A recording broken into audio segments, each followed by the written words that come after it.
Hi guys, you're welcome to Drinks and Mics, and I know you're surprised I'm the one starting this. My name is Tunji Andrews, and deputizing for Ugodre, who my sources have not yet confirmed, but I do believe is somewhere in Miami now. Having some drinks, bring some back for us. So we're gonna, have a great show today. Have some fantastic guests in the studio. I want to start with my right. He has he dropped the Otuba title? I'll take it. Okay. Give it to me. I'll take it. I have Con today, so I can give him Otuba. Otuba Arnold is in the house. I'll take it. Thank you. Welcome. Thank you. And to my left, we have Zil Akawe. Zil, what do you do? Who is Zil particularly? Financial advisory, that's what I do. I run a financial advisory firm focused on risk management using derivatives and general financial market ecosystem, yes. I think the first time I ever, heard about Zil, the conversation of derivatives was involved. I was like, who is this guy? Who is this guy? Well, the first time I heard about Zil, he has no idea I'm going to say this. One of the first times I heard about Zil was there was an article on BBC about this. It's not covered in Wow. Well, even some BBC and everybody knows. Everybody's so did you know the article I was talking about? Everybody's going to go Google. Yeah, there's an article about Zil on BBC. I'll suggest you check it out. Just so you can see the caliber of human being we have in our midst. Oh my God! Yes. All right, so great stuff. And also on my far left, we have another guest, Victor Aluyi. Did I pronounce that right? Yeah, you got it right. I got it right? Yeah, I kind of did. So Victor has a very dapper suit, him and Zil.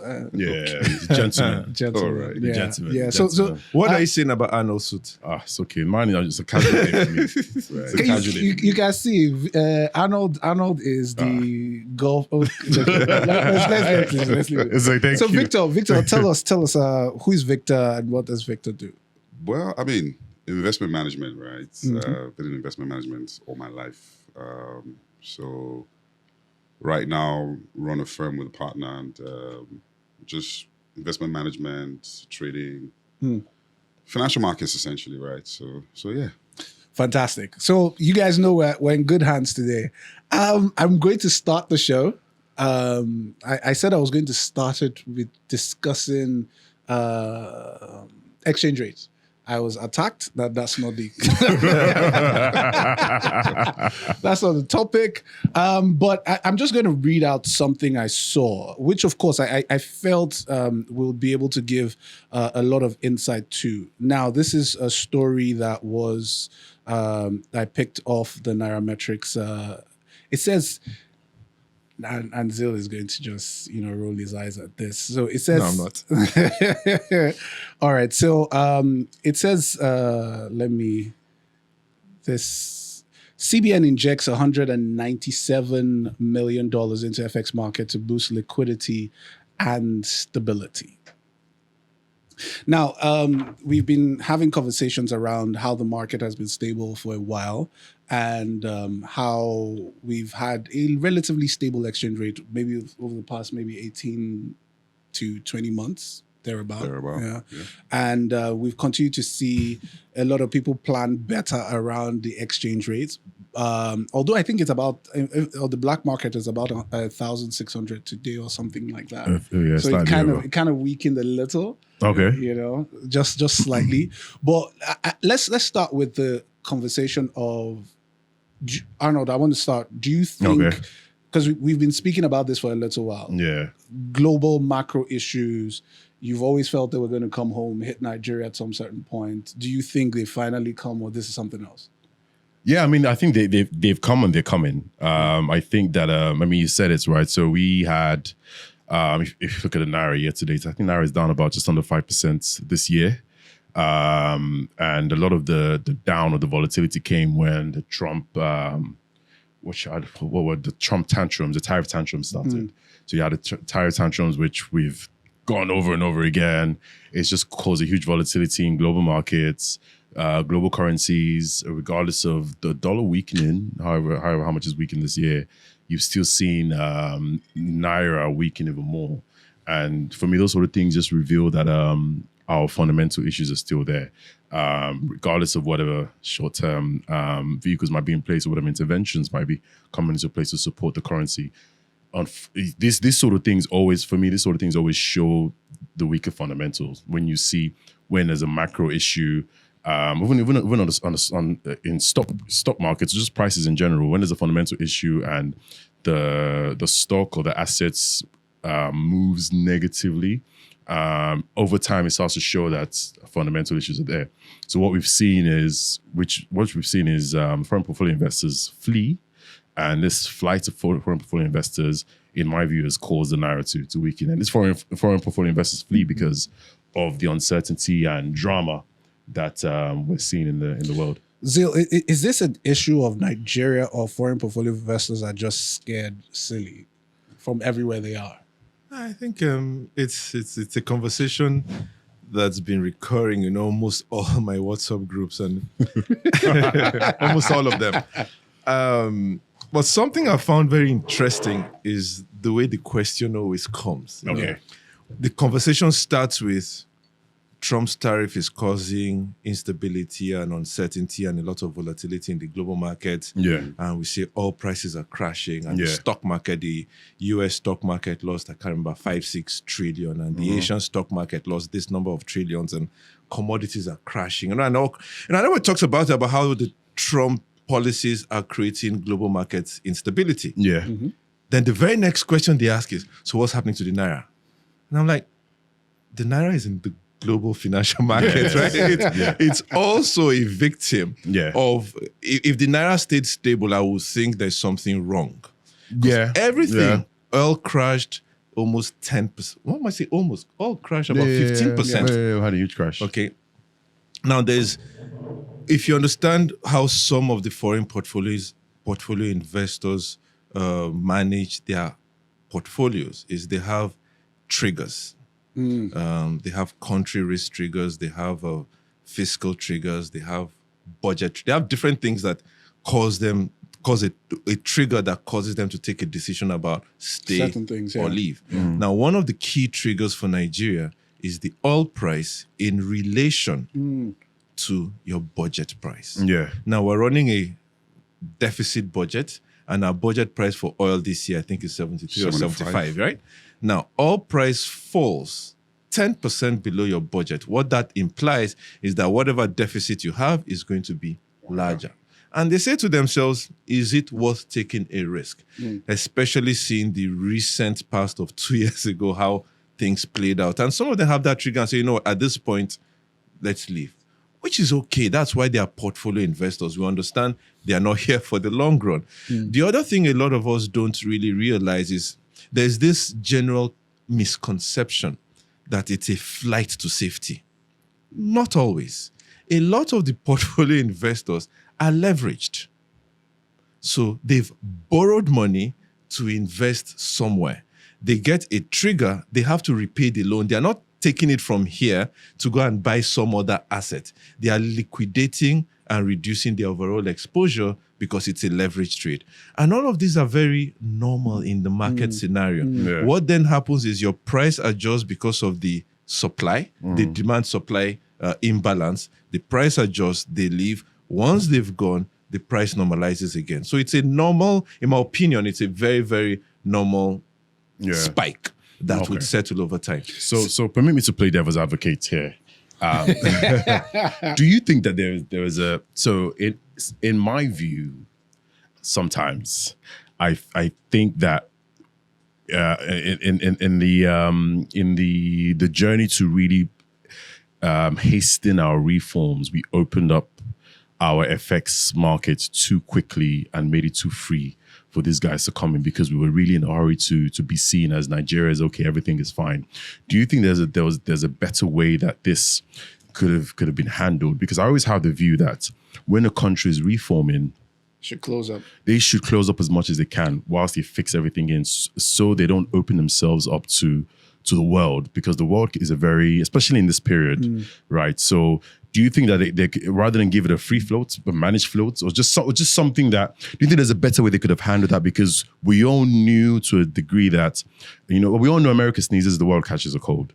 And we all knew that America was going into a new election year with a strongman politician with America First attitude.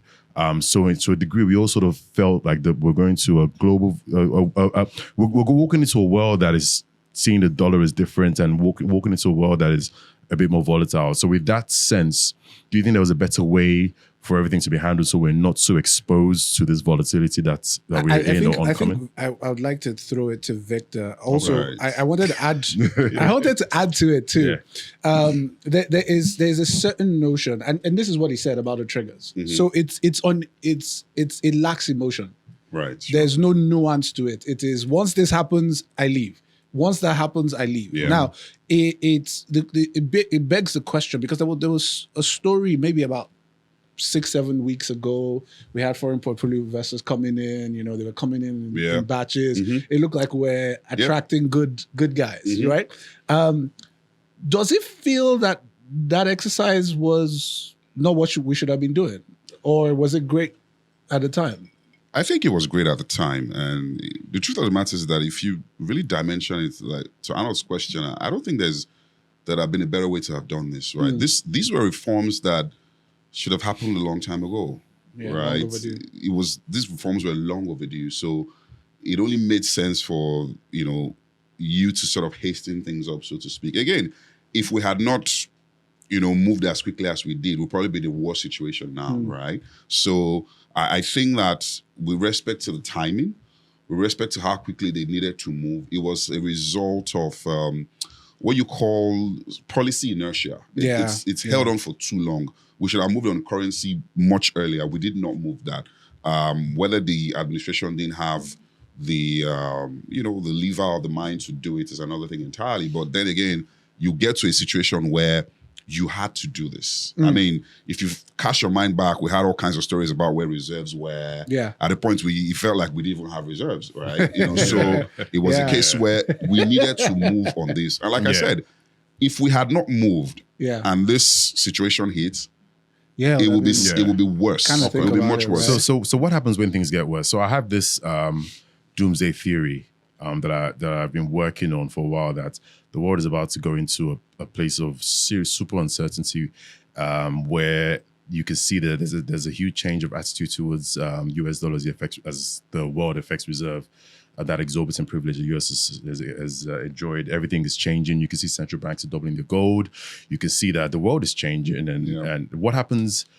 And the journey between here and there is looking to be, between yesterday and tomorrow is looking to be a very volatile one for us today. So what happens to this open economy as the world changes into this new world that I see in my head? Unless maybe it's just me with a doomsday scenario in my head. What happens to Nigeria in an open economy to the rest of the world when the world is volatile? There's a word you keep using and it's to address. Yeah. No.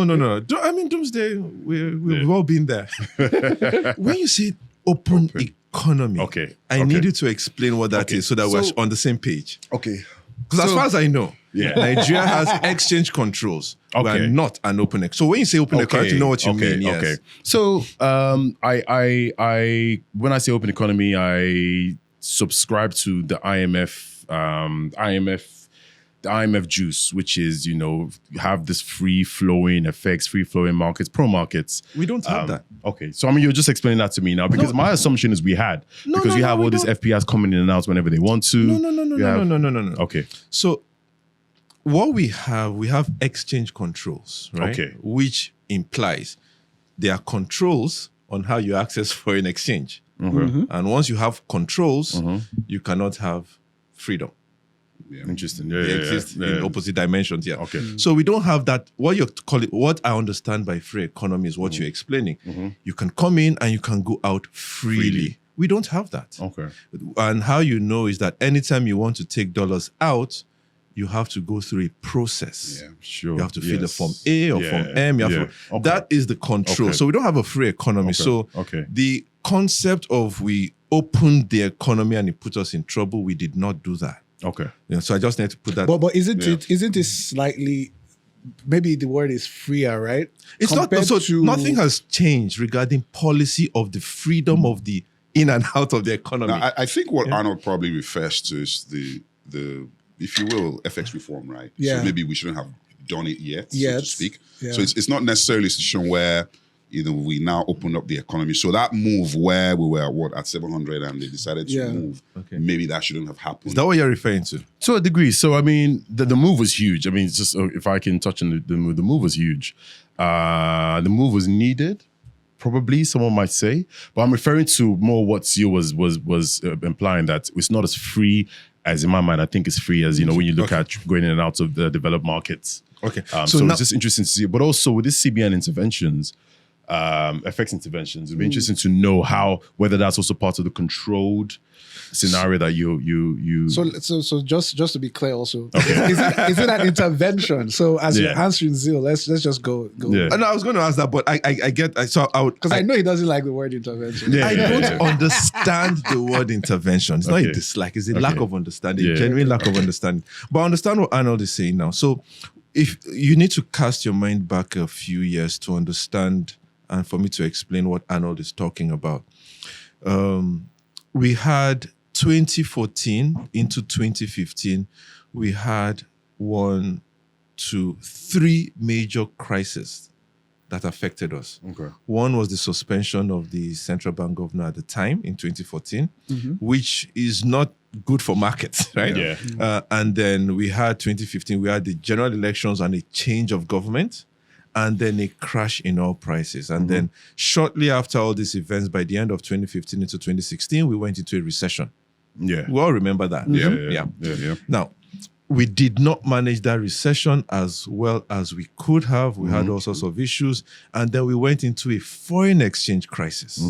Okay? Yeah. We all remember that. Yeah. Now, that foreign exchange crisis led to a very long queue of investors trying to exit. And a lot could not. A lot of people just realized we can't go, let's find something else to do here. Yeah. So we went through all of that, and then we reformed the foreign exchange market sometime around 2017.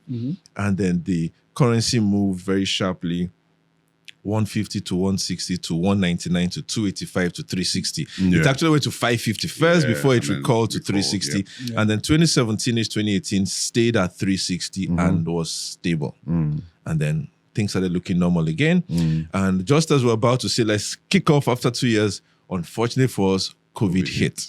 Again, and like I say, we did a mock exam in 2015 and we failed. Yeah. And then they gave us the same questions in 2020 and we failed again.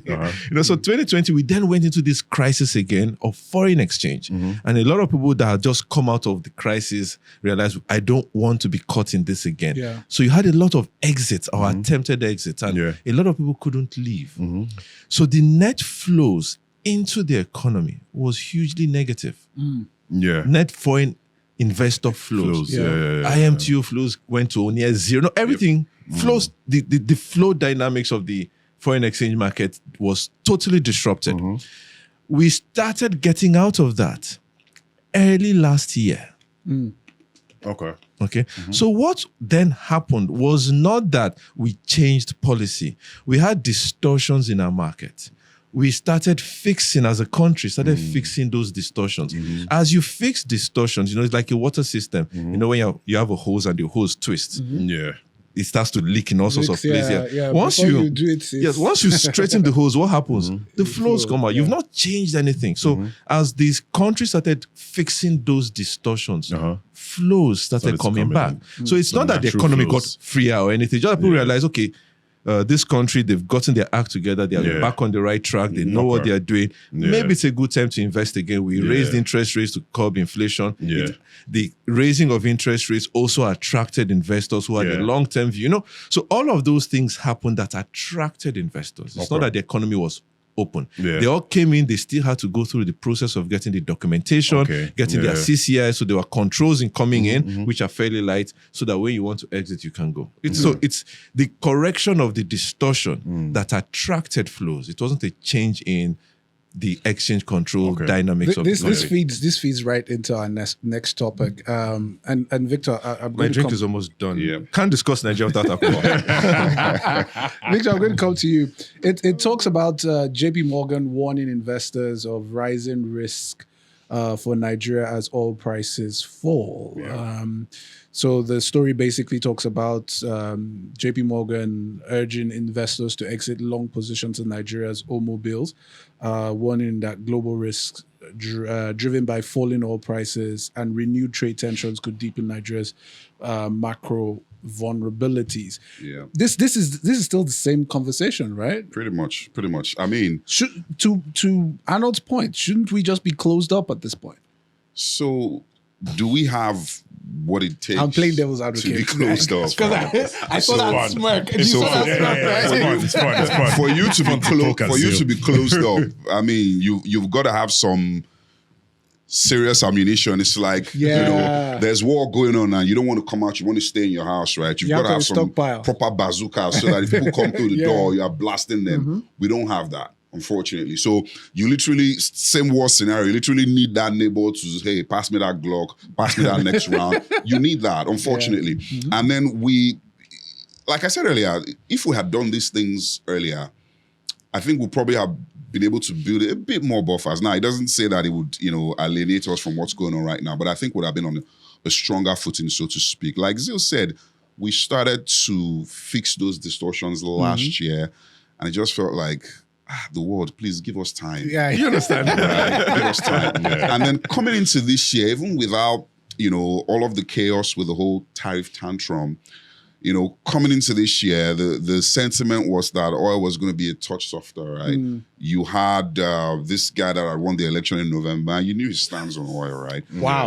So it was a case where the upside potential for oil was really capped and was really limited. So, and you throw on top of that all of the tariff tantrum, and of course, Nigeria is an oil story. So once you begin to see, that key thing, like Zil said, we're running $75 on the benchmark. Right now, we're probably more than $10 off that. It's a problem. People have to be concerned about that, such that whatever monetary policy stance you have, unfortunately, might not be able to help with these what I'll call maybe a shock. Yeah. Right. If you cast back like Zil did, a lot of the issues we've actually had with currency have been as a result of external shocks. In 2008 when we adjusted, GFC happened.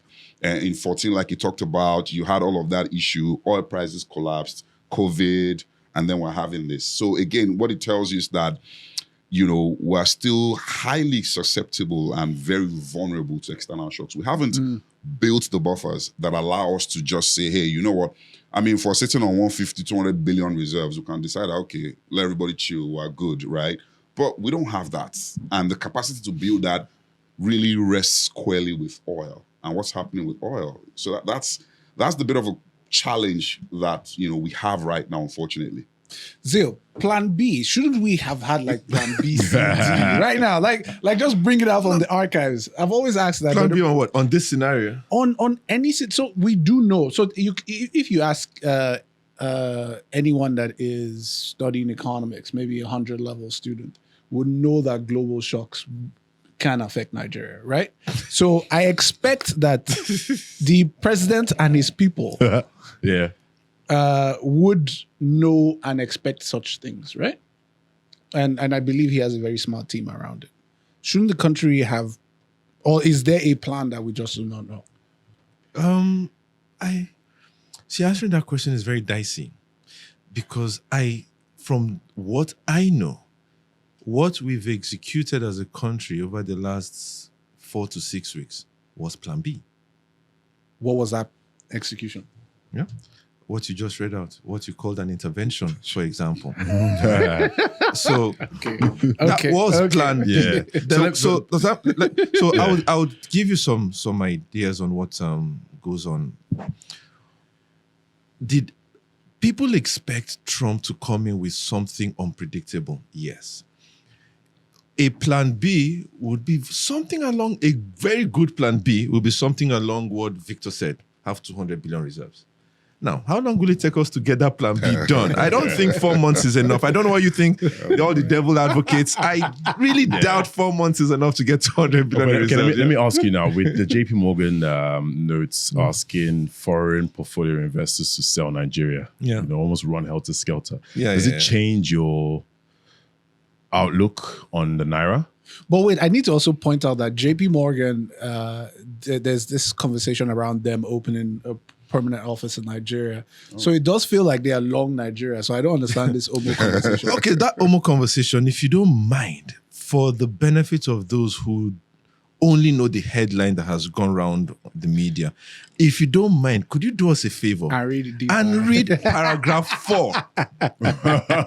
We all know the headline of paragraph 4, but please, so that it's not, because sometimes I've said this in a couple of places and I get accused of certain things. So let's just, that same document that the headlines picked paragraph 1 and splashed it everywhere. Can you please read paragraph 4? Do you have it there? Do you have it? You have it. No, I don't. Okay, so the summary of paragraph 4 on the same, it's a 1-page document. It has 4 paragraphs. Paragraph 1, and okay, those of us in financial markets will understand. Paragraph 1 was speaking strictly to trading positions of foreign portfolio investors, right? And trading positions and trading research and trading views are very volatile. There was something Goldman Sachs released, I don't know if you saw that, and the research were up in 73 minutes. They gave 2 completely divergent opinions. But trading views are that volatile. You know, I could give you a view in 10 minutes and I hear the MD of this company and the MD of that company, their children got married, and my trading view changes. Paragraph 4 was basically saying, the same JP Morgan, that their medium to long-term view of Nigeria remains unchanged. Nigeria is stable. The trajectory is positive. The reforms are going to yield results, right? But because, and again, Nigeria, for many people that don't know, we're part of the global financial markets. So any shock in the global financial markets will affect us. So anybody saying, you see, the concept, and the former CBN governor, you spoke about the global financial crisis, Soludo and Emefiele, those 2 CBN governors used the certain word that Nigeria was insulated. And so they tried to protect the country from what was going on everywhere else in the world. And what happened? It didn't. It doesn't work. We are part of the global financial market. So in my opinion, the best thing to do is, if the whole world is moving, you move along. Now, what I advise people to do is, let's stop looking at the value of the Naira against the dollar alone. Let's just do a little math and check the value of the Naira to the sterling, the value of the Naira to the yen, the value of the Naira to the South African rand. And you'll find that, excluding the dollar that's causing all the problems, whereas everybody else is stable. So if you hold your currency, then you are inevitably insulating yourself from a global financial crisis. And what that creates, and we'll all understand this, is an arbitrage. And you're going to be arbitraged because your currency is now going to be stable when everything else is volatile. And then you're going to it's going to have what I call a spring effect. When you take that hit, like we did in 2009, like we did in 2016, like we did in 2021, it's going to be very, very bad. Looking at it, Fitch upgrades Nigeria to B, says outlook is stable. They're talking about exchange rate reforms. They're talking about higher inflows. They're talking about tighter monetary conditions, anchoring rates, external buffers above peers, reduced FX liabilities, improving refining capacity, modest crude oil production recovery. Good stories. Good stories. Doesn't this make you look at Nigeria a bit more, better eyes? Yeah, it does. I mean, see, the thing for me is, I've always said that I really like the assets, but the currency is something that I'm shaky about. Some people ask, what does that mean? It just means that regardless of the currency depreciation, I know the assets performance will outmatch the currency depreciation. So you still end up with a net positive position in whatever you do. And the Fitch reports, it sort of supports my view on that. It's that we are unfortunately parts of the global financial system, which affects our FX prices, but there's some fundamentals that affect some asset prices that still work in our favor. So that's what it means for me. Victor, you agree? Yeah, I mean, so for me, what Fitch has put out is correct and everything. However, there's just you know, a curveball that's happening right now. And it's so huge that you have to deal with it. So you have to kind of imagine a situation where maybe, you know, Trump came into power and, you know, the whole tariff situation hasn't been as chaotic as it's been, or it's been pretty much maybe in line with what people had expected. We're seeing maybe oil prices kind of hold up a little bit better. You know, it will be a better situation for us, right? You know, so nobody really expected that things are going to be this chaotic or this bad and all of that. Even though, yes, like I said earlier, we expected that oil prices, you know, were going to be a touch softer this year, right? But I think that these reforms have been very, very strong and they've been very good. And that's what Fitch cites in that report, you know, and just continues to highlight the fact that if we stay the course, you know, the outlook we don't blink. Looks great, but how do you deal with this situation right now, right? So, you know, the situation might linger longer than you are able to stay alive and deal with it. So that's the big issue right now, unfortunately. And it's a day-to-day issue. You know, one day Trump could just wake up on the wrong side of the bed and say something completely different. I actually disagree with that. Not that he can't wake up and do something like that. Oh my God. No. He absolutely can. What I mean is the effect of it. So you notice markets like predictability. They like to price what they can see. Pretty much. Certainty, that's the word. So Trump has thrown in a very big concept of unpredictability. Okay? The market is struggling to grasp that and price it. That's why market is zigzagging over the place. But at some point, market will normalize. And get bored. Have you noticed? Get bored. That's it. You know, if you notice, tariff today, market goes shh. No tariff, market goes tariff. After that, I go like, you know what? Let's assume this tariff thing is going to be really bad. And then market will then price it in and normalize chaos. So the next time he wakes up and says something else, they're like, oh, he's done it again. And the volatility, you're going to find that the volatility impact is going to start shrinking because market does not like volatility. So what they're going to do at some point is, this is no longer a reliable partner. Let us assume that and let's move on. Ignore him literally. Not say ignore, but you know what I mean. And then whatever happens is, if for any reason things get better there, we price it up. But things are as bad. At some point, someone's going to wake up and say, this is the floor. Let's price it in and move on. And I think we're very close to what does that look like, right? So in my mind sometimes... What does the floor look like? Well, it depends if you're lying facing it off. You won't want to lie down facing the floor. No, but for me, in my mind, right, that looks like everyone just saying, you know what, the dollar is useless. That's what the floor looks like to me. What does the floor look like to you? The floor basically would be, one, the US economy, you have to assume, it's a safe assumption, that whatever the president of the United States does will keep the United States alive. So I have to assume they will stay alive. I have to assume they will consume. I have to assume, so the floor would look like they go into a recession. If the US goes into a recession, and their inflation starts to tick up, they'll start raising interest rate. There'll be more uncertainty. There'll be reduced spending. What does that look like for the global economy? Does it affect the global GDP by minus 10% or 15% or 20%? What happens? Is there going to be slack picked up by India, China, and all of that? So all that will be looked at and say, okay, pricing a recession in the US, pricing a recession in the EU, price in, then what else goes on? If it gets priced in, then just worst case scenario. That's what we're talking about last week. Okay, this is what's going to happen. This is what consumption is going to drop by X%. What's going to happen? And then bad as a bad. Worst case scenario. You know what I mean? And then you are 3 months into a 48-month presidency, so it's going to last 45 months. Worst case scenario. And then it's going to take them another X number of months or years to recover, and then they price it in and move on. Speaking about tariffs, Nigeria just signed an ECOWAS tariff offers to boost continental trade. So we're talking about AFTA. Who knows how to pronounce that thing? I see people do it all the time. I'm always like, you know what? Is the Continental Free Trade Area. AFCTA. So I That's have it. always struggled with this idea, and I see people are excited about it. Maybe because I have traveled around Africa a bit, Right. and I Okay. just do not feel that the message is the same everywhere. But I don't know, Victor. What do you think? Yeah, I think I kind of like lean into your sentiment, right?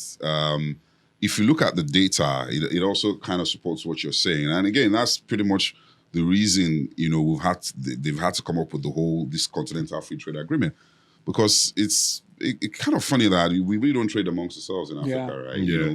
If you look at,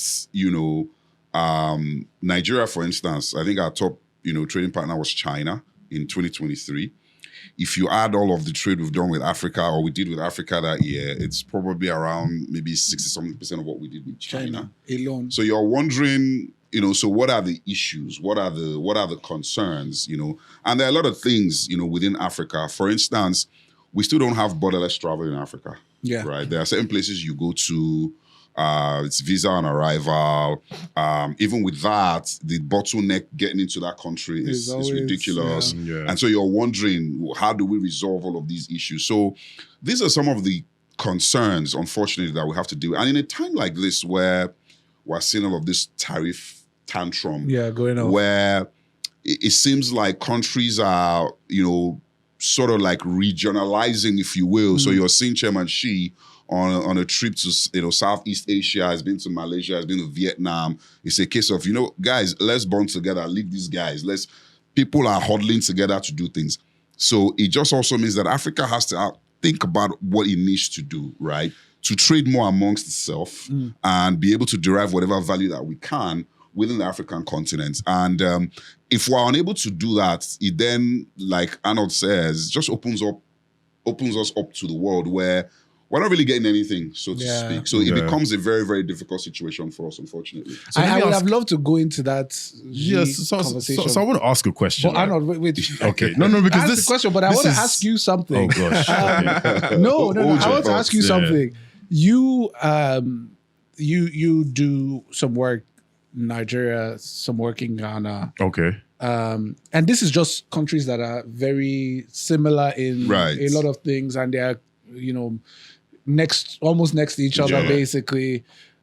How much trade do you think, and is there an openness to trade between both countries? So my answer to this is actually So before we even start talking about Kenya, Uganda, So my answer to this is going to be very interesting because it also leads to my question. Yeah. And I'm also avoiding your answer by asking my question. So I've been reading this, and please forgive me, I'm going to butcher his surname, Max Siolun. He's got a book called The Right. Forgotten Era, where it goes back to Nigeria before the British rule, right? And I wrote this. If any of you read my investor letters, I wrote this in the first paragraph of my investor letter where I was talking about gold. And in his book, he talks about Northern Hausa traders would go from Nigeria, Northern Nigeria. Let's use Nigeria. Just use the word Nigeria, but this is before Nigeria was formed. Northern Nigerian traders would walk from Nigeria or travel from Nigeria to the Gold Coast, which is Ghana, to buy gold. And then from there, they would go to Morocco or up North north Africa. to then buy European products. And then that came in from Europe, and then they'll sell it to the Southerners. And I'm like, wow, this is amazing. We were trading with each other before these guys came. And it sort of makes me realize that when whoever divided the countries, when they divided it in 18 whatever, Africa was not meant, they stopped Africa from trading with itself, right? Africa became an extraction zone. I see. Right. We stopped trading with ourselves. It became an extraction. So you come, some guy in London So can't it's get a more job. like looking out the outside became guy. the mind. Let me say some Exactly, guy yeah. in London can't get a job in London, will fly to Nigeria to make a name for himself, and he would take whatever he could, and then he'll go back and sell it in Belgium and then build it. So to answer your question, back in the day, yes, we used to trade, and now we don't. But why is it that? Why do you think we can't get it back together? Why can't we buy gold from Ghana? That's Thank actually easy. If Zil answers this question, then after has been solved. Assuming Africa is the problem. Yeah. So my the way I look at it is simple. It's very, very simple. And we use this analogy, right? Okay. Imagine four of us agree that we are going to Borno State. But we've not all quite agreed how that we want to go. But we've convince everybody to agree we will go to Borno State from 1st of May. And nobody has asked the most important question, which is, How are we getting there? how are we going there? So, Are we going by so road? here, now, like you said, I like the example. I like it's a slip of tongue, but it was very, very important. You said those in the northern region of what we have as Nigeria now used to walk. Slip of tongue, forgive me. Okay, so now travel. So the issue is that means of transportation of goods. Okay. Has it evolved? So now I need to move. Nigeria, believe it or not, northern Nigeria is one of the largest suppliers of hides and skin to Europe, high-end fashion. Your Gucci belt and Gucci shoes. The hides and skin for the leather comes from Kano. Okay, now let's assume, just for argument's sake, that let's not even think of outside Nigeria. Let's assume somewhere in Nnewi, somebody builds a leather tannery to really process leather properly. How will he get the leather from Kano to Nnewi?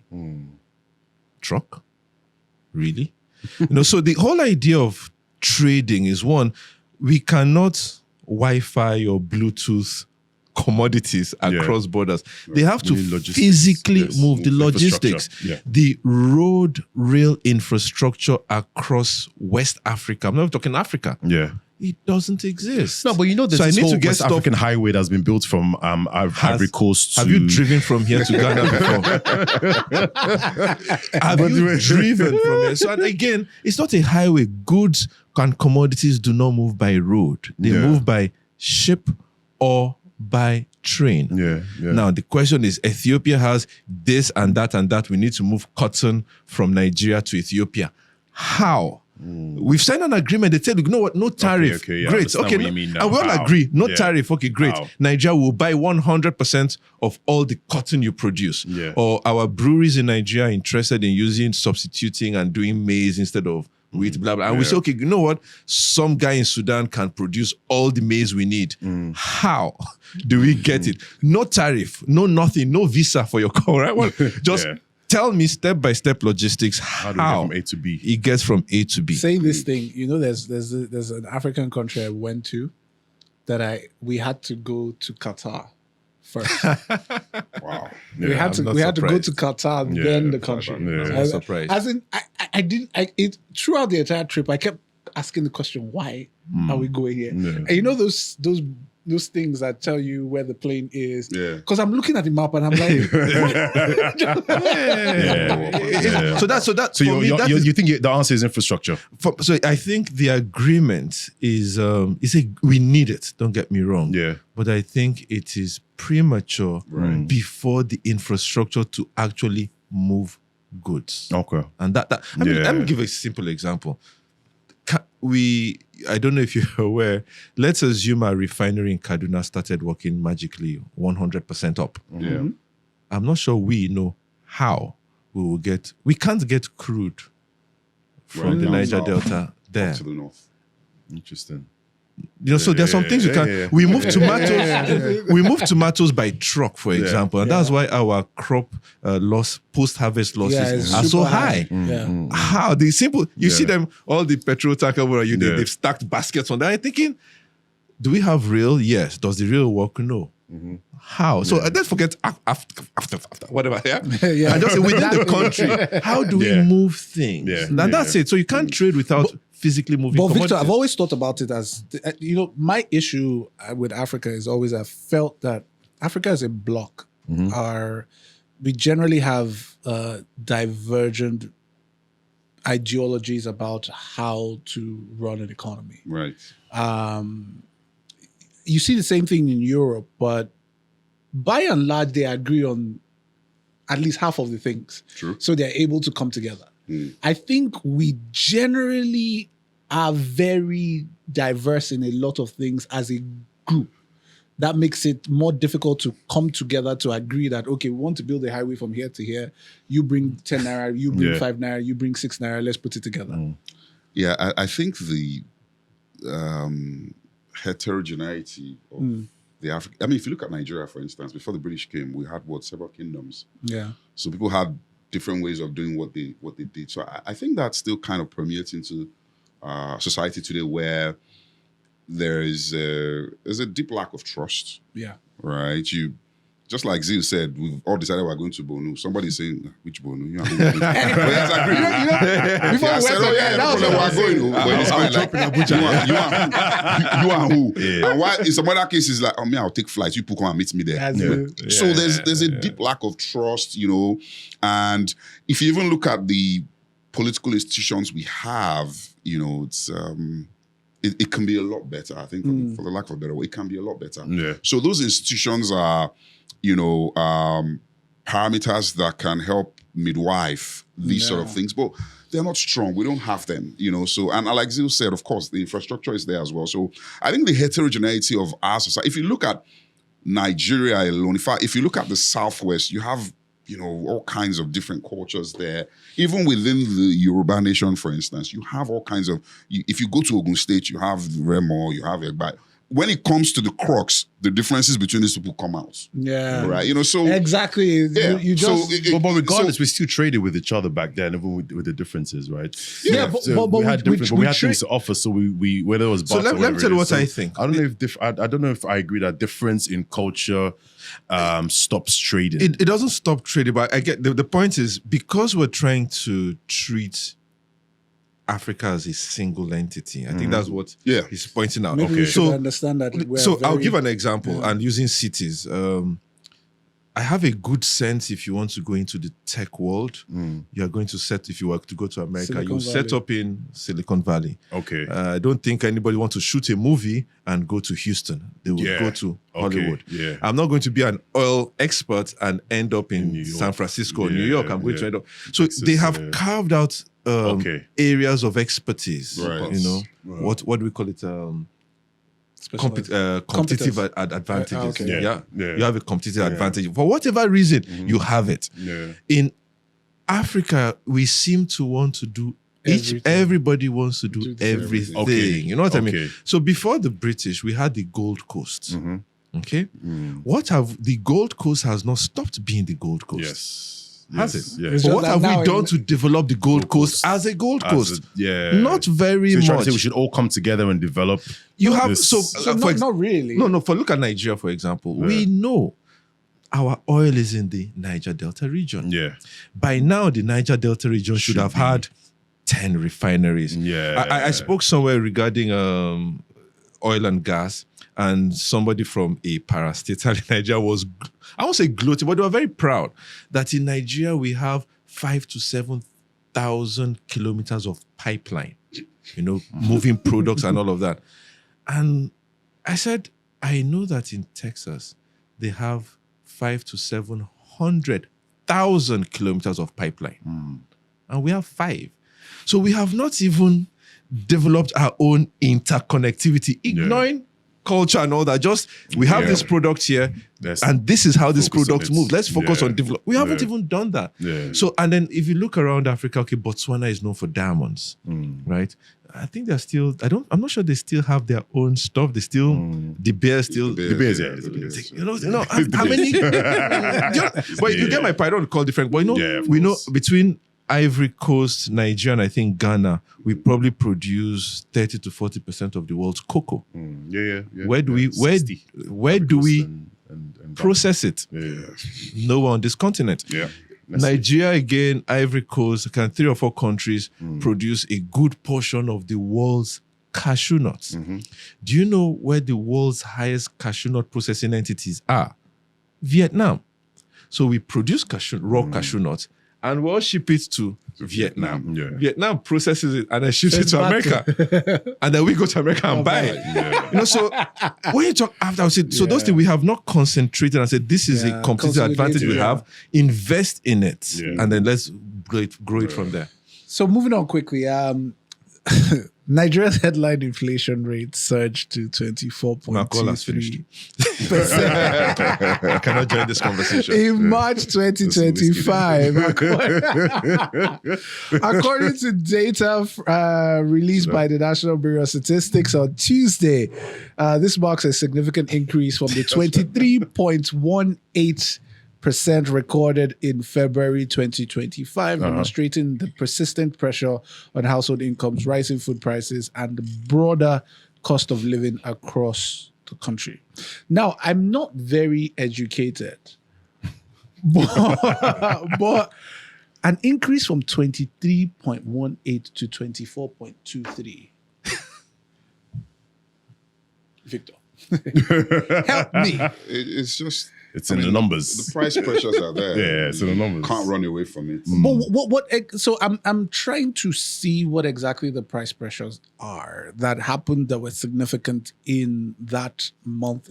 Last month, Abi. Yeah. That made us move that much in 1 month. And yes, again, there is some maybe history of understanding how MPS works, but I still I've been struggling with it since, and I'm not the only one that has been struggling with it. I've seen a few people question the numbers. So what, did you expect it to be lower? Is that what it is? Because I mean, the price pressures are there, right? So depreciation, which you argued last week, that Depreciation just happened about this week. No. The Naira dropped about 3% in March.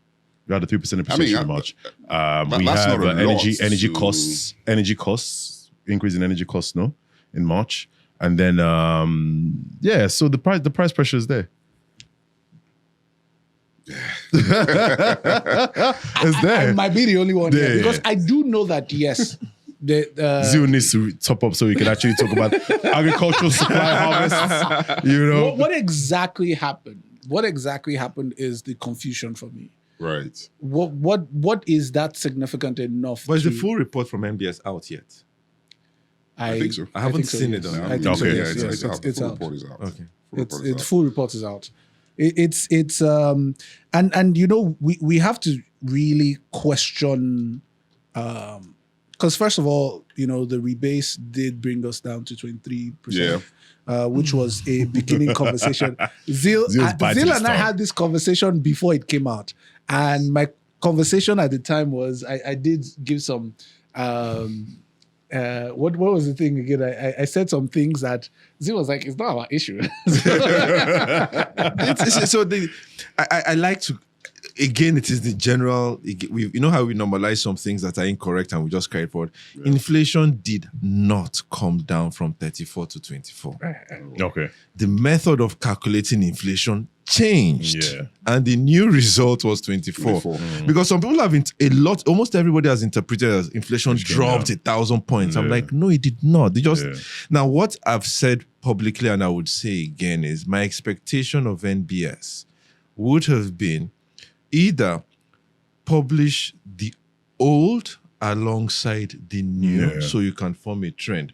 34, 24, then this month, under the old method, it is X, the new method is Y. Yeah. You do that for 3 to 6 months, then you can draw some trend. And then you drop people the who old want one. to continue the old. Yes, they can use that to know is it going up or going down. But when we went from 34 to 24 roughly, what if 24 in the new method was 37 in the old? Which would actually mean inflation went up, but the new calculation was a lower number. And it's amazing how the whole world just moved on with the 24 and said, oh, therefore, inflation, your interest rate. And I'm thinking, Arnold did not move on. Arnold wanted to. Arnold wanted to pick it right here. But for me, this, I think for me, the main question now to the table is, on a month-to-month, or let's use the rebase as the new inflation number. We were 23 last month, we're 24 now. What does it look like for April? Are we still going to be higher than March? So what does it do to your forecast? If we're looking at we're in April. I and Tunji said we had this conversation. Forget the economics of it, the mathematics of it. I believe that by Q3, inflation would drop significantly. Just the mathematics of it. How so? Or base effect. Base effect. Okay. Base effect, So we know the first quarter of last year, things were... Quarter. So things started to normalize by the second half of the year. And so when then the base effect, But let's use month to month and let's ignore year on year. The month to month will be slightly more accurate. But let's remember, let's assume, just for argument's sake, you have a trader who trades in Glen. And his stock cycle is 90 days. And he borrows money from the bank and stocks up in January for 3 months. Okay? His interest rate is on average, conservatively, 2.5% a month. That's 30% per annum. Yeah. So if he's borrowed money and he has to adjust his price for the cost of money, it means that every single month he has to change his price by how much? Yeah. By Yeah. 2.5%. He has to accrue. He has to And accrue. inflation month on month Yeah. was what, 3%? I'm Yeah. like, well, Yeah, that's is true. it possible that Sounds about that right. interest rate is Yeah. now what is feeding into, which is the kind of conversation I expect the MPC to have next month? Yeah. You know, have we sorted out so what they would be looking at a lot of, again, I've not seen the full report, is Yeah. what was food inflation? Which This is what I'm about to read, which Yeah, is okay. which I mean, this is where I read and I stopped reading the report because it says food inflation, a key contributor to headline inflation, rose to 21.79% year on year in March. Year-on-year, According okay. to NBS, on a month-on-month basis, food inflation was 2.18, up by 0.5 from 1.67 in February. interesting. Unusual and interesting. So, Why is it unusual? Why is it do unusual? we have something new that is happening with NBS data because do we now need to expect unpredictability? Because I'm confused. Yeah. You see, this is why Empty like glass. nobody can explain it. It's But guess what? You see, for me, believe it or not, I think that's a huge positive. Okay. Really? Yeah, that we can't explain it. Oh, okay. How so? interesting. Because it means we don't think it's a reality. Oh, okay. So what's your reality? What's yours? You're correct. Yeah, so, I'm asking what's your reality. No, so for me, I mean, there are two different realities. One Okay. is I go out, I buy stuff. Yeah. This time last year, Yeah. I could look at the price in this supermarket. I'll say, on my way to work tomorrow, I'll buy it in that supermarket. And I Yeah. go to that supermarket, I'm like, is that the price? And then I run back to the other one, the Yeah. price has changed. Yeah. So there were times every other week prices were changing. Yeah. Yeah. Now, since about December, January, I've not seen that degree of volatility in yeah. consumer prices Okay. in the places I am not shopping like the average Nigerian in the deep market. You know what I mean? Yeah. So I'm discounting that. Okay. I'm also not ignorant of the fact that the average Nigerian, given where the prices are today, inflation rising or not, the average Nigerian is really struggling to survive, even at current prices, even if inflation does not move. Yeah. So they need prices to come down. Yeah. Now, as we say in my place, if a car is going downhill, I don't think it's my place. We didn't have cars in those days. Anyway, if the car is going downhill, it has to first slow down Yeah. and stop before you can put it in reverse. Okay. So I think we've gotten to the very, very slow down part of things. Okay. And we're now looking for the stop and the reversal. Yeah. So you think we've bottomed out our Economically, bad I days? think we've bought on inflation. I think by June, July, August, I think there'll be, I expect a significant drop, yes. Yeah. Victor, what do you think? I mean, yeah, I agree. Again, I think the caveat there is what then happens with FX between now and then. If something crazy does happen, right, with this whole tariff situation, oil prices, if something crazy happens, then it becomes even a bit more difficult. But I think without that, absolutely, the sort of movement that we've seen in prices, or that we saw in prices last year, leading up to December, it was crazy, right? But we've seen a significant semblance of stability, if you will, right, over the last couple of months, and that's why the number kind of seems head scratching. Like, okay, what's really going on? Let me ask you, the central bank is on a looking side at- note, I Okay. did see a headline today saying something about Dangote bringing petrol prices back down to the 800 mark. What's that smirk? What's that smirk? What's that smirk? I need to understand. What's that smirk? Because petrol prices now over 900 naira. The last time I remember buying petrol from a Dangote-related affiliate station, it was 865. Yeah. Right. So when I read the headline like you, I was like, what do we bring it down? It's 8. Then I realized they are taking it up. Very quietly, they took it up. And then, but it is what it is. So it's going down. So that should Yeah. ease some pressure. Let me ask you, right? So the central bank is looking at this, where we all thought we'd see some sort of disinflationary environments really quick. Inflation's ticked up, however it has. Do you think this changes? Does anyone here think it changes what happens next MPR? Because we all expected a downtrend. Yeah, I don't want to say aggressive downtrend, but we're expecting a downtrend in inflation. But this is I think it does in conjunction with everything else that's going on. Okay. Now the central bank. So if the central bank ignores inflation going up and says that we're still gonna, I don't think they should. I don't think they would. Yeah. Particularly with everything that's happening right now in the world. And then if you look back at, like Zil said, we're saying that we're not insulated. So you have to be mindful of what's going on out there. So I think they will be very considerate of what's happening out there. And also then if you throw this inflation number on top of that, it then makes you feel like we are not out of the woods from that, price stability standpoint. So you do not have the incentive to now start to carry out a monetary policy that seems to be disinflationary, if you will. Okay. So I don't think they're going to do that. So you don't think we're going to cut rates? Because I think we're going to cut rates. In May? No, I don't. Zil, I saw you. I saw you for myself. It's one thing I know is with the way the world has moved in the last 3 weeks, MPC is 6 weeks away, 5 weeks away. I think that's an eternity. I'm not going to sit. There's still one more NBS inflation report between now and MPC. So I'm not even going to pretend that I have any idea what's going to happen. But inflation has gone up, which we don't like, but it hasn't. How many basis points? So let's say MPC happens today or quote unquote tomorrow. Right. Do you think rates get cut based on a 40 basis point move in inflation? Okay. And you have your answer. You have your answer. So we have two quick, I don't know if we can take both of them before we go, but just, I struggle with this conversation. It sounded exciting at some point, but now I'm struggling with it. So let me go to the one that I think. So there's a small conversation which has gone viral based on the fact of America-China relations.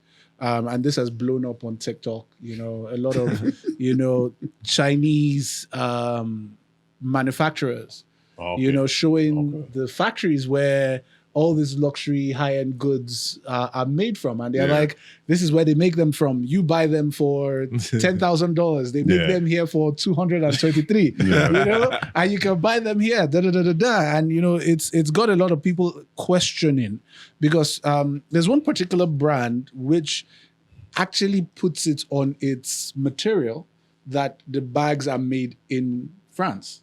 Right. Right? What brand is that? I don't know. You ain't said it right. What brand is it? Boy. So it was like the bags are made in France, as in it's actually said on the material that this is made in France. Okay. And it's not only just that it's made in France, it gives it this kind of precision, threading, it's made hand stitched, to give it that, luxury feel. Yeah. And then the person is saying, is here they make it all. They make it here. And and the world is beginning to, it's almost like the world is getting a reality check. Like, oh my God, all these things that we were really just. I'm surprised the world is just realizing, right? I thought we all knew that. I mean, I still remember, so my dad passed in 2011. He moved out of Lagos in early 2000. I mean, it's a minimum, I'm without exaggerating, minimum, I've not started work, so maybe 30 years. Because he used to buy Time magazine. I don't know if you remember. The headline then, I still remember, when did Viagra come out? Because the headline was Viagra made in America and something made in China. There was a whole article on Chinese made stuff. And there was Viagra on one side and then there were golf clubs on another. And some golfer had tested both and said he couldn't tell the difference. Interesting. 30 years ago. So the whole world knew a long time ago that if you make stuff in China, it's sick. What used to happen was they had an issue with quality in the beginning. Made in China. And don't forget, this is my reading of the whole thing. America believed they were intellectual and they shouldn't be doing sewing type of work. Yeah. Right. And so they said, let's give the sewing type of work to Mexico and Vietnam and China. The Mexicans will have jobs there. They can translate what we pay them in dollars. They make it up so they don't have to be jumping across the border. Give them the job, blah, blah, blah. And they did all that and said, okay, let's concentrate on space travel and nuclear this and the big end stuff. Yeah. And China, since we're talking about China, concentrated on doing that and got really good at it. But did not stop them.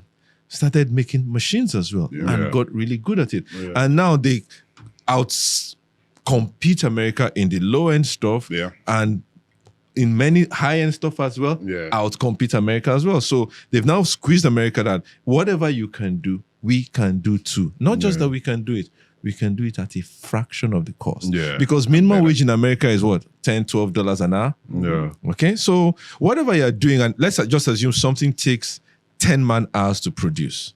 In America, based on minimum wage, that's $100, right? Yeah. In China, they'll probably do it in 2 hours, right? Yeah. And their minimum wage is not $10 an hour. So I'm surprised the whole world is just waking up to that. But what does it reality. say about asset prices? Yeah, in the so US? I was going to say, right. So I have a bit. I agree with you 100%.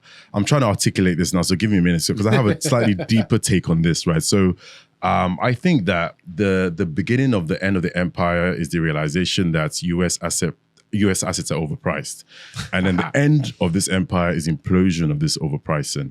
And let me explain. I there's a part of me that really believes that this is an unwinding of the US instruments leverage on balance sheet that we saw from 2003 CLOs. You know, the everything bubble, Right. that we all know about, right? The prime, and then you know, the US enjoying this exorbitant US Treasury, the QE1 that came in. So QE1 came in, and you know, we all realized that central banks can save the economy by pumping liquidity into the market. So you have QE1, QE2, QE3, and then this luxury brands is probably a proxy to the excess dollar that we saw, right? So we also, not only did we see luxury brands come in, we saw NFTs come in, we saw crypto just explode, right? So we saw all this liquidity go into the markets and luxury brand prices, and then with China coming in now saying, hold on a minute, we can do this. We've been doing this at a 10th or a 20th of the price of what it is now the world will now start to really, really realize that the Chinese can make anything imaginable at a fraction of the costs, right? And what this realization for me is going to cause this implosion of US asset prices because of that. And I think that this whole thing is the unwinding of the QE1, QE2, QE3 trade that we've all seen. Doesn't this, Victor, doesn't this now also even speak to the US GDP numbers? Because everything starts to unwind before. It's almost like we've been lied to. We've been in the Matrix. We've been in the Matrix. Well, while I agree with Arnold's, submission around, I mean, empires, the rise and the fall, it feels like, the hegemony that the US built after World War II, that those cracks are beginning to appear to be really fundamental. But I think there's still a while out for the US to... Yeah, there's still some time. So the way they built the world order is the way they're so entrenched. It's it will take a while. I mean, it's a long trade. It right? is, but it's a very. I mean, the dollar as a reserve currencies, losing that status. But again, it's still accounting for more than half, right? So it's going to take some time. Again, I think that if you look back, maybe 10, 15 years from now, a lot of the things that are happening now that the Trump presidency is doing would have an impact, no doubt. Again, that really depends on who comes after and what they do. It could also be a blip on, U.S. Political history, right, from an economic standpoint. So it's, while I see what's happening, while I understand, this whole situation where a lot of countries are even trying to move away from the USD and all of that, challenge the dominance of the US dollar, it's going to take some time. It would take some time.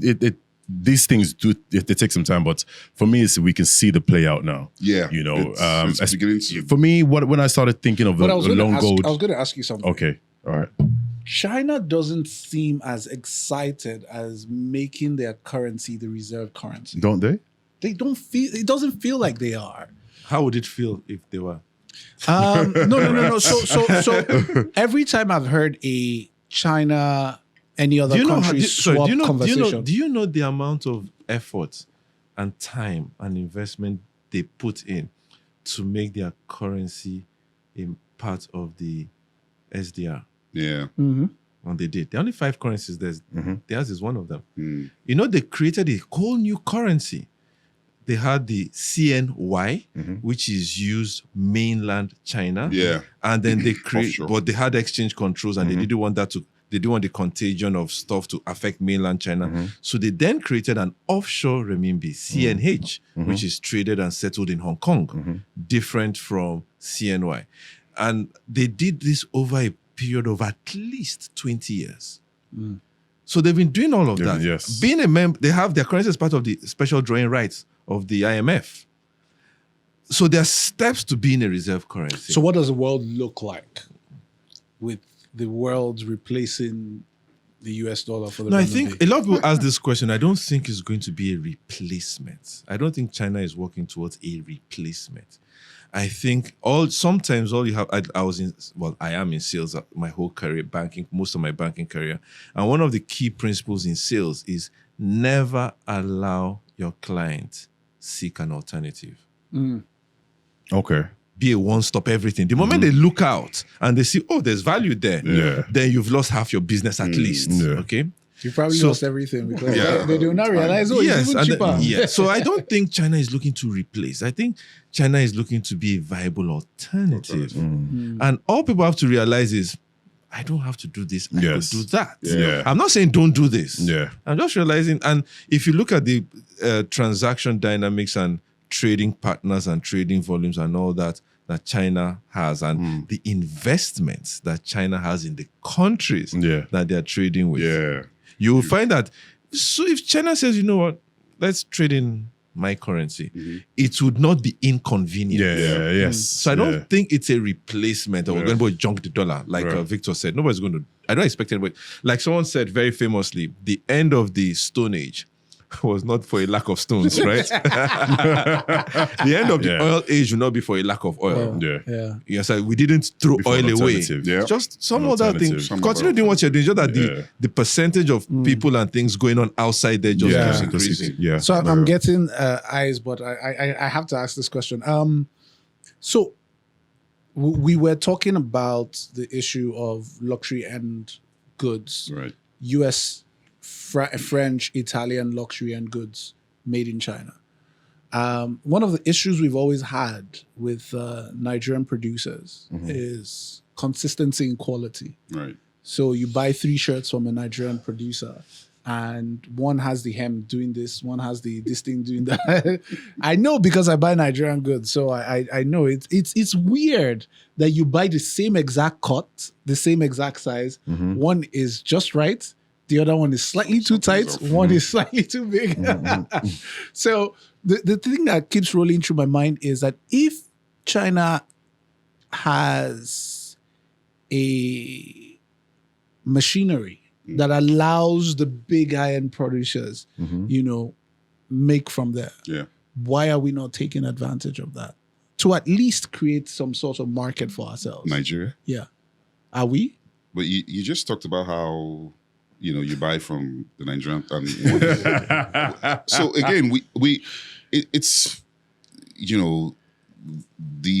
what China has done, like it's taken quite some time for them to get there. When they started, as a matter of fact, back then it was like, oh, made in China, this is rubbish. Yeah, people were even making fun of it. It's taken quite some time for them to get there. It's taken a lot of investment. I don't even say that we're on the way yet. No, that's the truth. I don't see that. There are basic issues that still have to do with infrastructure bottlenecks, with power, with logistics. Those are, and the guy that made that shirt that, the hem is off, I don't think they actually wanted that to happen. Yeah. I'm sure there were things that were beyond their control and they had to deliver the shirt to you. So we're not even on the way yet. That's the truth. So it's not even some kind of slack that we can pick up at this stage. It's still a lot of work that we need to do for us to start thinking about being there, quite honestly. I think we should cast a mind. Well, those that remember, we're not all as old as Tunji, but in the early 80s, I'm the youngest here. Let's be clear. before Made in China, some will remember we had Made in Taiwan. Yes. And Made in Taiwan was competing with Made in Aba or Niue. Yeah. And we used to joke, well, I used to hear the jokes then that bring anything to Aba and they will copy it. Replicate They said, it. even if you bring a missile, interesting. we'll copy that. The only Yeah. difference is then it was made in America. Yeah. The made in America missile, if you aim for Abuja, it will hit Abuja.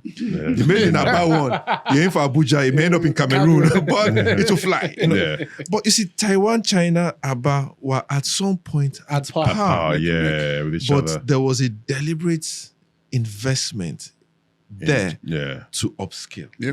We did not do did. that. Yeah. Plus, our culture, we're not a culture of detail.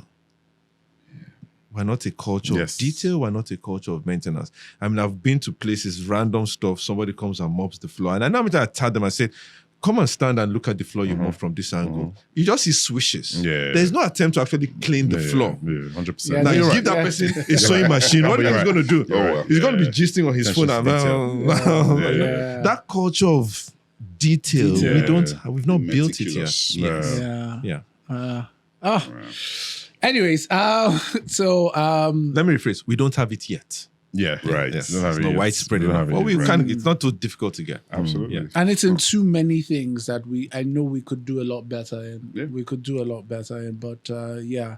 And there was I think it was 2015, 2016, 2017. I can't remember exactly the time, but it was between 2015 and 2020. There was a resurgence of made in Aba goods. You know, Right. there was a lot of PR. I'm not Yes, sure yes. if there was more. There was a lot of investment, but there was a lot of PR in made in Aba goods, and we did see some good production coming out from there. But again, it needs to be deliberate. There's a and- slogan: "Buy Nigeria to save the Naira." something like that, yeah, something Growth like in that, Naira. yeah. It was something like that, that, it was that. So before we go, I'm struggling with this topic, but yeah, another Ponzi hit the markets. I definitely need more drinks for this. I cannot talk about it by myself, but another Ponzi hit the market recently, and there was so much talk about it. I did not pay attention, generally because I think the first. I did a video maybe in 2016 about one of them. You know how ridiculous this sounds to me, because in 2016 I explained the thing. This is how it happens, and it's not as if the video, it was only me that consumed it. It went viral. It was like one of those. Everybody was like, you know, and the people that were invested in it that time were insulting me. It finally went down. And then to think in 2025, we still have one. By the way, I did see earlier somebody from the I think the EFCC, I'm not sure, was saying something like, you know, they've contacted Interpol, you know, Right. joint operations to make sure that the money is returned. There's all kinds of conversation. The SEC has come out to disclaim that, you know, this thing is not legal. Yeah. But a little too late, right? Money has entered. And this comes course, to, yeah. Arnold, you were asking this question last week. You know, Arnold was asking, why do people put money in betting, but they can't put money in the Nigerian Stock Exchange? And this is simply some of it, right? Because I'm hearing people lost $8,000 to this thing, $15,000 to this thing, Yeah. $20,000 to Huge this amounts. thing. They didn't, these people do not have 1K in Nigerian Stock Exchange. Speak your truth, Zio. So, first of all, there's another exchange, by the way. I heard today there's CBEX, and then there's PSEX. Oh, wow. Another one that Yeah, the PSEX says we are like CBEX. they're probably, Okay. and let's also Probably the same understand guy that these that are not does Nigerian Ponzi schemes. Let's understand that. Okay. It's not a Nigerian thing.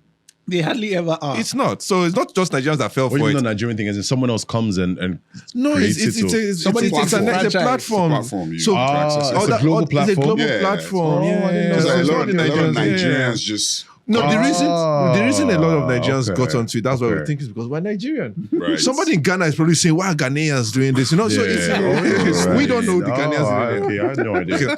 Okay. So I think it's like any Ponzi scheme, right? Yeah. I suspect some of them don't actually start out as Ponzi schemes. I know about this. I heard about it in January. Some younger friend of mine told me about it, and I was like, huh?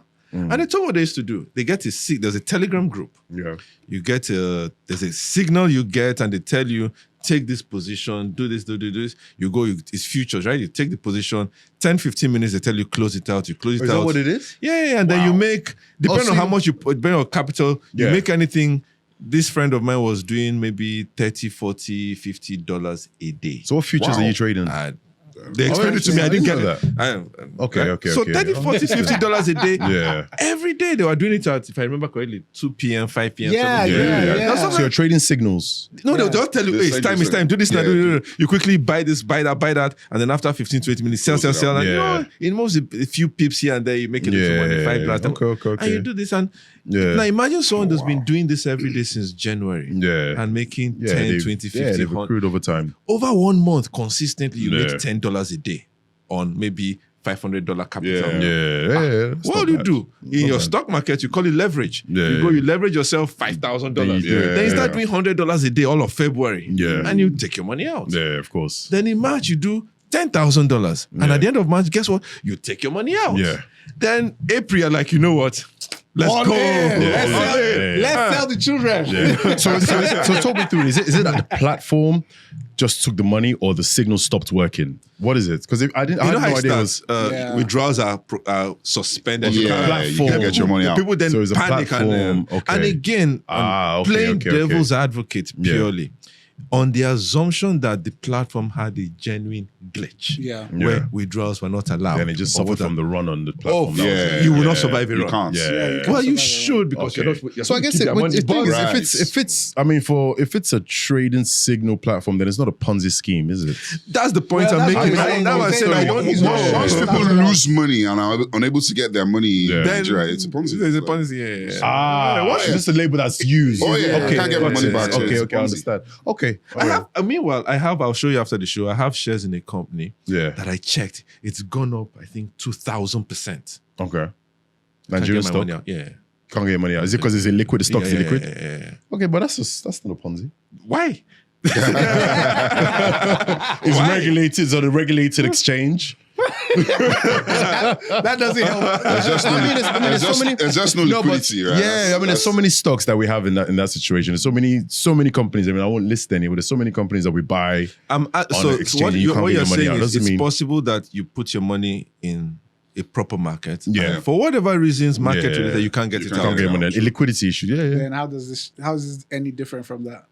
So I'm answering your question. Why do they put money here and not there? The difference is that on this type of exchanges, you see daily it's possible to see daily returns. The stock market, if you don't understand it, it just looks like a long thing. But you have to be a professional. In these other ones, in my opinion, you need to be even more professional. But because everybody's doing if it's leverage and it's just your day trading, you need to be really good at it. The full context of what they're doing, because what it does sound to me like, you're just using the army of people that you're sending the signals to be able to move your positions. It's just you know what I thought it was when it was explained to me. I thought somebody would make you guys go in a certain direction for a while. That he can make money. Then one day he would tell you to go in one direction and go the other way and just when you guys liquidate, and then he would make money off the position. That's what I thought, but it just evaporates. I'm not surprised, to be honest. Yeah, so it's just like, platforms where you have people say, okay, these are the short odds or these are the short bets you should play. It's pretty much like the same thing. Okay. Right? Yeah, man, if I didn't know it was a trading signal thing, I thought it was just a thing of everybody kind of puts money in and this guy takes it out and this guy, then it's not a Ponzi scheme then, per se. It's just that it's an unregulated exchange. Right? Ponzi scheme by the outcome. Right. Where we don't have our money. Yeah, because I'm thinking, that happens around the world in different things. Because also a Ponzi scheme is that whole Joe Ponzi thing. Isn't that where regulation comes in? Because a lot of people who were putting their money in, they just didn't understand what it was. Yeah, they did. So it does come with that. And if you're accumulating a large number of people that don't understand the risk of what they're investing in, then you have small questions to answer. Anyways, guys, we've come to buy, sell, hold. buy means they agree, sell means they don't agree, and hold means they're neutral. How about buy to hold? Yeah, me and Arnold have created different categories. Me and Arnold, or just you? Don't Buy- put that name in there. I'm sellish buy. Sellish buy. But, so I think the first will be the African Continental Free Trade Agreement. This will create greater inter-Africa trade. Buy, sell, hold. Arnold. Oh gosh. You know what? I have to agree with Zeal on the fact that I don't think it's an agreement that helps. I think it's the infrastructure of the interconnectedness of where we are. So let's just give it a hold. The agreement will help, but I think we wanted to figure out how to actually invest in the infrastructure of that. So I'm a hold. Solid hold. Yeah. Zeal. Buy, sell, hold. I'm buying a put option. That's a sell. That's a sell. He's selling. He's selling. Victor. I mean, I align with Arnold on that one. Yeah, hold. Okay, Yeah. hold. All right, good. For the luxury and bags and luxury items, no. Wait, Buy one. Give me a Hermes for $500, please. The question is, let me frame this properly. 5 years from now, Nigeria catches up with the production. 5 years. Yeah, 5 years is a long time. Right. So, say, what's your question? Production Okay. of,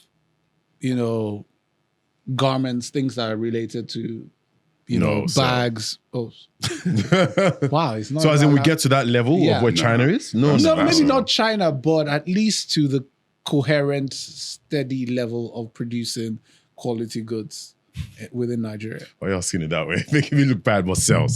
We don't. I don't think we do. Not in 5 years. Arnold, Zil is pro Nigeria, so 5 years is my issue. Yeah, it's the timing. 5 years. 5 years. Yeah. It's quite 5 short. years is short. oh, Hold. Okay, hold. Hold because it's 5 years. Now, if you extend it to 10, so that's a hold to a buy. in the sense that it is possible. I mean, for where we are and all the policies we have in place now and the efforts we're putting and investment we're putting in, Yeah. it's not going to happen in 5 years. No. Victor, Sell. wow.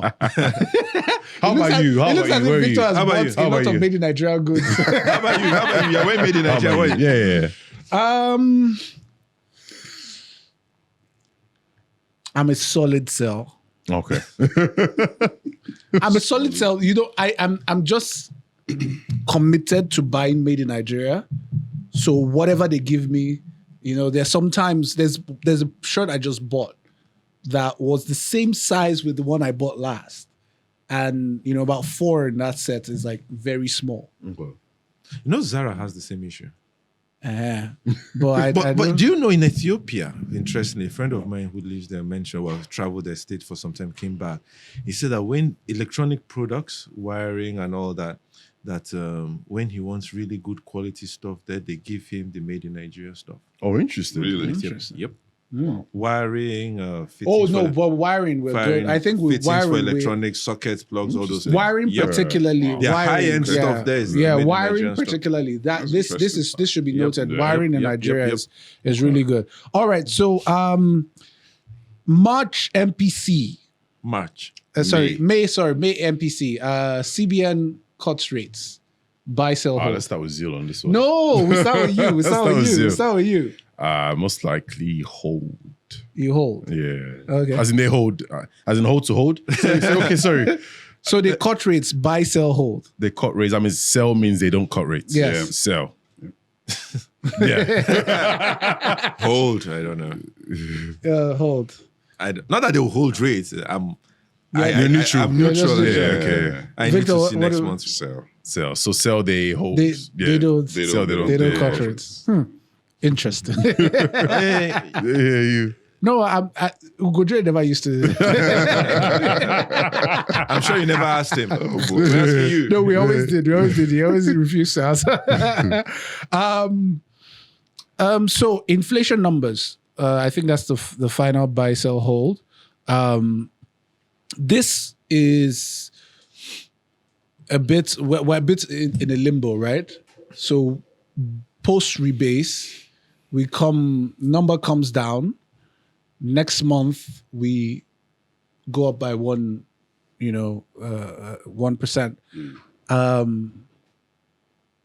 What does this month's CPI hold? Does it go higher? Buy, sell, hold. Yeah, I think inflation ticks up a little bit potentially. So buy too high. Yeah, buy. Buy, sell, hold. Hold. Hold. No. Buy, sell, hold. Hold. I don't know. Hold. Interesting, guys. So you heard the guys.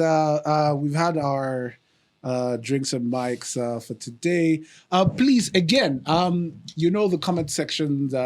We always communicate and engage with you guys and have all the conversations just to make sure that you.